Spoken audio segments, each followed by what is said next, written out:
Damihi animas teteratole, give me souls, take away the rest. Father John Po, SDB. We are now celebrating Corpus Christi, the solemnity of the body and blood of Christ. And this particular celebration, we are being reminded of the Church kung sino ba itong tinatanggap natin in the Holy Communion at kung anong epekto nito sa ating mga buhay. No? We are celebrating the Holy Mass every day. We are attending the Holy Mass every Sunday. And we are being encouraged to receive the Holy Communion. Why? Because this particular offering of God Himself to us brings a wonderful grace, and that is communion with Him. We are being united to God if we receive the Holy Communion, because by receiving Him, we receive the greatest gift that God can give to us, and that is to be one with Him through Jesus Christ in the Holy Eucharist.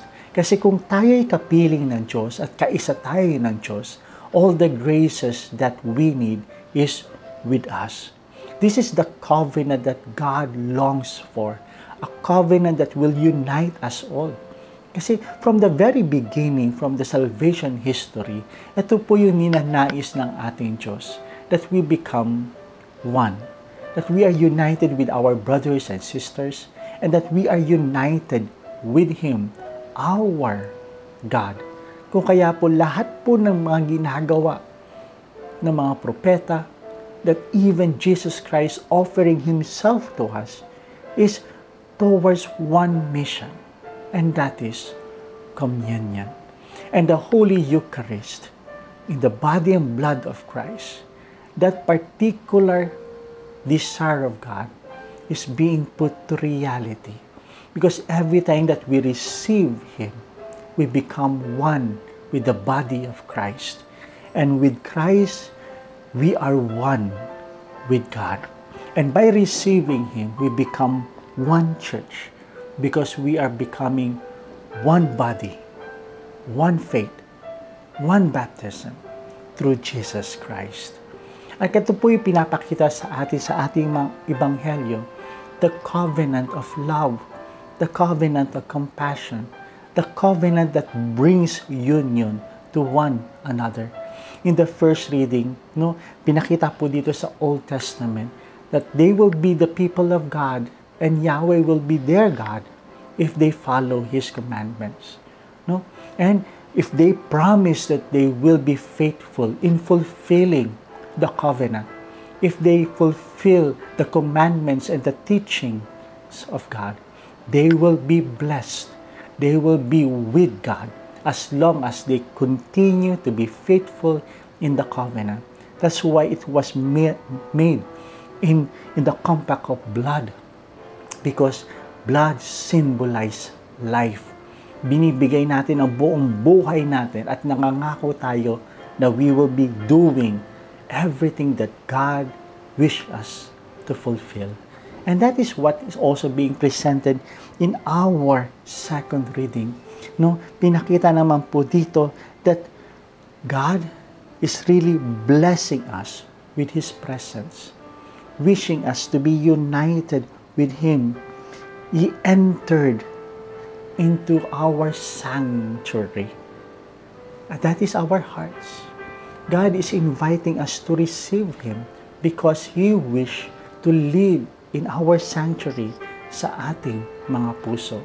But the challenge of the second reading is, are we going to allow God to enter into our life? It's an invitation. It's an invitation of God wanting to be one with us. What will be our response?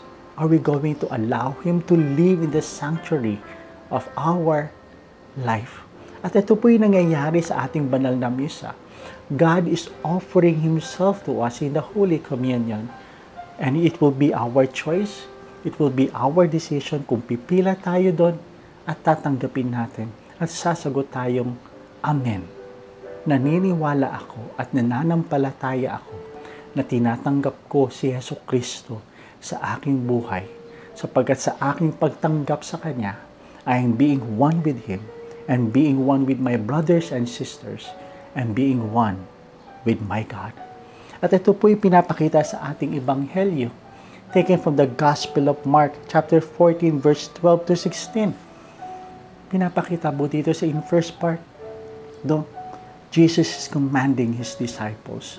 All you have to do is to follow, and there you will see miracles happening.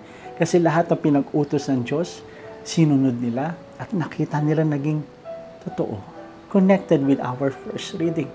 Just follow the commandments and you will receive a wonderful grace, a wonderful miracles in your life. Ito po'y pinapakita sa istorya na first reading and the first part of our gospel.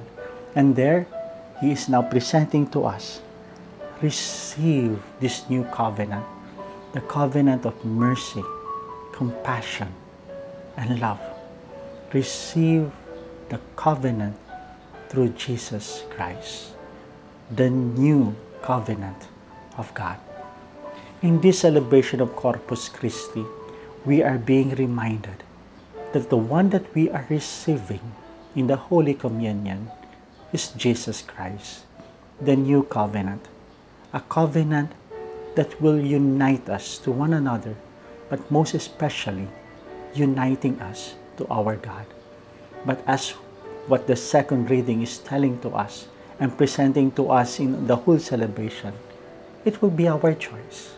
It will be our decision to allow God to remain in our sanctuary, to live in our sanctuary, to receive Jesus, to believe in Jesus, to put our faith in Jesus, so that we may receive the grace that God is wanting to give us, and that is to be one with Him.